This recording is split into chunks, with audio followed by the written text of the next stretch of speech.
I'm a bigger Deftones fan than you are. Let's just get that out of the way right now. I've been listening to them longer, and I know when all their best music was made. I remember I had this job once, and one of the girls I was working with at the time, she happened to tell me that she was a Deftones fan. And I was like, oh, cool, Deftones fan. Don't meet a lot of those because they were never super mainstream. I was like, what's your favorite album? She told me Saturday Night Wrist. Saturday Night Wrist? Bro, if your favorite Deftones album is Saturday Night Wrist, go home. If you're already home, go to your friend's house. Actually, you know what? You probably can't go to your friend's house because your favorite Deftones album is Saturday Night Wrist. Please. Anyways, welcome to albumiq, your ultimate resource for album reviews. My name is John, and I am here representing the group of producers, engineers, artists, and musicians that makes up albumiq. We're here to talk about album reviews and newest album releases from some of our favorite albums. So today we're talking about Private Music by the Deftones. Yes, that's right. The Deftones have finally released another album. It's been about 5 years since they released one. We're going to talk about it. We're going to look into it, and we're going to kind of see what we think about this new one. So, yes, I've listened to more Deftones than you. Well, take that back. I haven't listened to more Deftones than you. You know why? Because once Terry Date got out the game, so did I. Everybody knows, and if you don't know, let me tell you. All of the Deftones' best albums were from Adrenaline, Around the Fur, White Pony, and Self-Titled. All 4 of those albums were produced by Terry Date. Everything after that, with the exception of Ohms, which I got to be honest, I didn't even check out because I was checked out. Because everything the Deftones had released post Self-Titled was this same slop, the same post Terry Date slop that started with Saturday Night Wrist. The sound was kind of cool, but it was boring. It had no edge. It wasn't interesting. And then every album after that just sounded the same and the same and the same.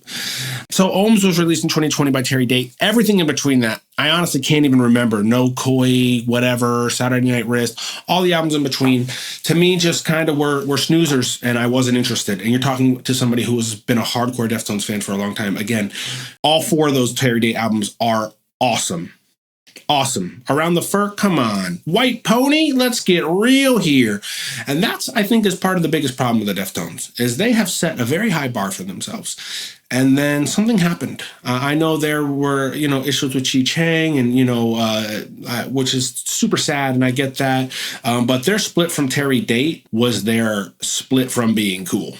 For a while. Are there some resurgence? Are they peeking back through? Was there something worthwhile in this new album? Let's talk about it. Thank y'all for being here. Let's dig into it. All right. So this new album, Private Music, was produced by Nick Raskulinecz. I feel like I'm reading a Dostoevsky novel.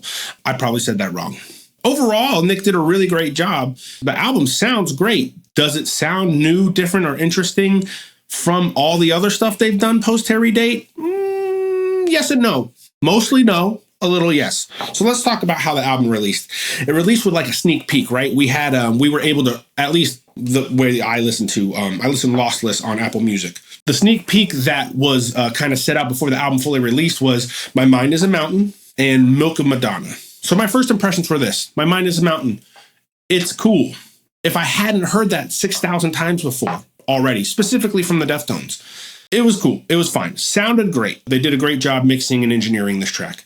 And then I remember listening to Milk of Madonna after that, and that was even less interesting and less meaningful or less impactful to me. I was just like, man, this song is kind of a snoozer. But you know what the irony is that I know now why they highlighted those tracks, because listening through the album, you've got My Mind is a Mountain, and then it's all this big gray wash of post-Terry Date Deftones slop that you've been hearing since Saturday Night Wrist, and that we're all over. So by the time Milk of Madonna drops back in, actually you're like, oh, this track's pretty good, but that's relative and it's comparative because the rest of the album is a snooze alert. However, Infinite Sources, from what I read from my Infinite Sources, was kind of the initial original track that this album was supposed to be based around. That was written by the guitarist Stephen Carpenter. At least the main riff was, from what I understand. And it's one of the cooler tracks too. So after listening to it as a piece, as an album, as an artistic whole, yeah, My Mind is a Mountain, Milk of Madonna, and Infinite Sources. Those are the places I would point to if Saturday Night Wrist is your favorite Deftones album. And if it is, it's probably time for you to go. No, I'm just kidding. I want you to stay anyways. But Come on.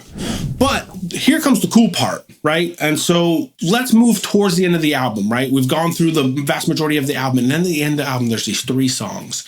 Cut Hands is the first one. Let's just start by saying, like, you want, like, the best. We got a reference alert right here. Anybody who wants to add something to their reference album library, their reference library for referencing, for mixing, producing, and stuff like that, the snare sound on Cut Hands, man, it's a rock snare sound, but it's got just the right amount of mid-lows. It's just got just the right amount of pop and snap, but you could use that snare sound in any, you could use it in a pop song, you could use it in a rap song. That snare sounds fantastic. So hats off to the production on that song in particular. But additionally, Cut Hands is where you actually start to see some evolution. Like this, it's a slightly new sound. It's a slightly new presentation from the Deftones. It's just different. It sounds like the Deftones, but they're taking more risks. They're being more experimental, and that carries through into the next 2 tracks, Metal Dream and Departing the Body.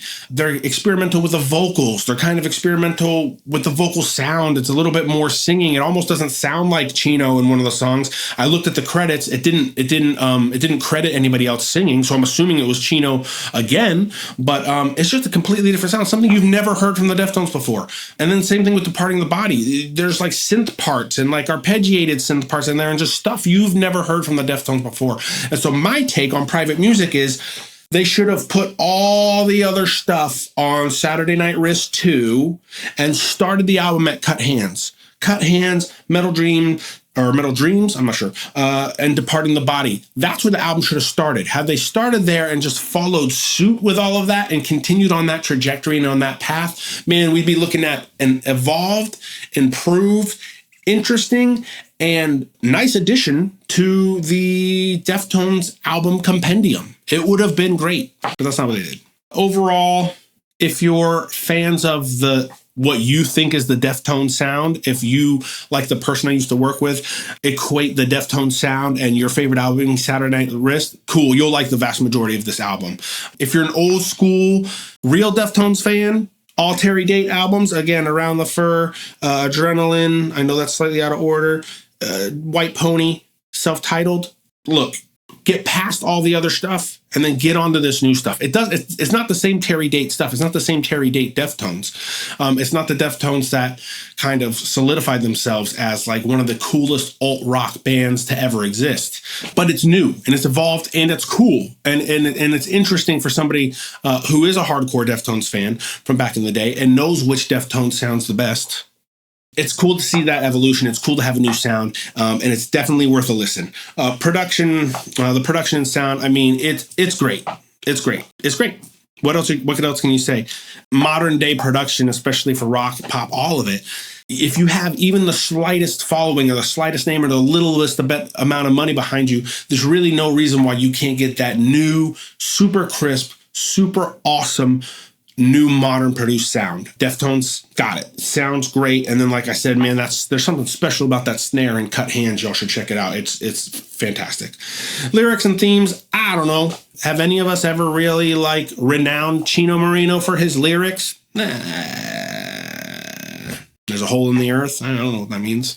You should wake up before the wrath comes. I mean, I remember listening to one of my friends who was more of like a rap hip hop dude at the time. He was really digging that track, but he thought it was before the rent comes, which I always thought was awesome. I still sing it that way sometimes, but you know, never known lyrically, never known, at least not for me, renowned lyrically. But thematically, sometimes, yes, I believe Around the Fur, Adrenaline, definitely White Pony, even self-titled, were thematically their own artistic pieces, had thematically their own sound. Emotional impact, I mean, my emotional impact from this is that I'm excited that I heard something new from the Deftones, even though it was only 3 songs. And for that, because of my excitement and because I know that I can go talk to an old school Deftones purist, if you will, I'm excited to talk about the last 3 songs on this album. I'm excited that there's a hint at an evolution. I'm excited that, like, if they were to release another album, even without Terry Date, that it might be something new, interesting, and evolved for them as a band and as an artist. And so my final verdict for them overall is a 4. Album IQ 4 out of 5. Deftones. Keep it up. Keep moving in that new direction. Keep pushing the envelope. Keep looking into new stuff. Y'all let me know. Anybody want to argue with me? Argue with me in the comments. Saturday Night Wrist, your favorite Deftones album? Let's talk about it. Anybody think that anything they've done post Terry Date was even close to as good as stuff they did with Terry Date? Y'all let me know.